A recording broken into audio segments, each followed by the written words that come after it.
In 2012, world's leading organization Google embarked on the journey to find out what it takes to be a best performing team. A rigorous research was carried out for the next 2 years. 180 teams were studied, 200 interviews were conducted, and over 250 different team attributes were analyzed. This project was called Project Aristotle, as it was based on the famous quote of Aristotle, "The whole is greater than the sum of its parts." By the end of the research, team came up with its findings. They concluded that a successful team possesses five characteristics. Number one characteristic is dependability. That means team members get things done on time and meet the expectations.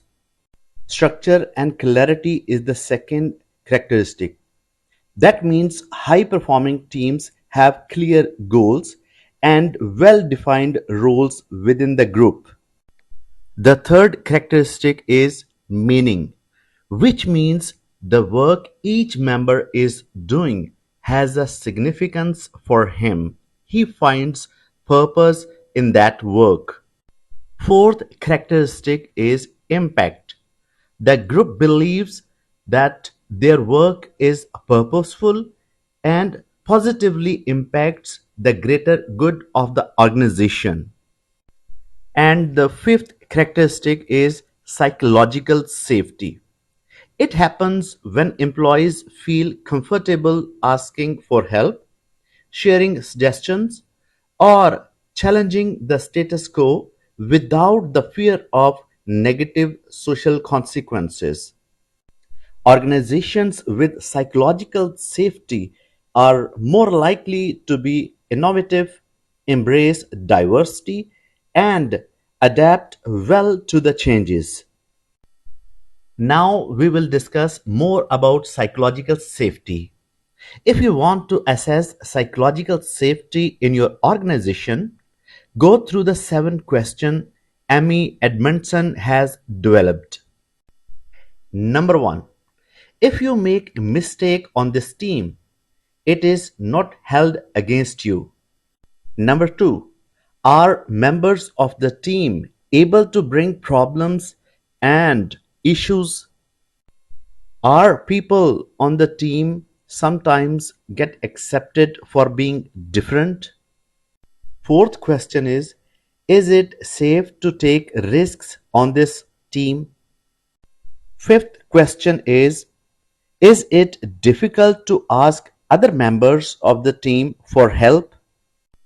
Sixth question, is there anyone on the team who deliberately acts in a way that undermines your efforts? Last and the seventh question, are my unique skills and talents valued and utilized while working with this team? These are the 7 questions will help you to assess psychological safety in your organization. Now we will see how to cultivate psychological safety on the team. Number one step is foster the environment of listening. Listening is more important than speaking. A team where everyone speaks but no one hardly listens will surely doom to the failure. And encourage everyone on the team not only to listen but listen to understand the position of the other person. Team members will never feel hostile while sharing their viewpoints if others listen them with empathy. Number 2, encourage everyone to participate in the discussions. Make sure that everyone gets equal chance to speak without any fear, and not only encourage them to speak but value their opinions as well. Number 3, purposefully invite the input.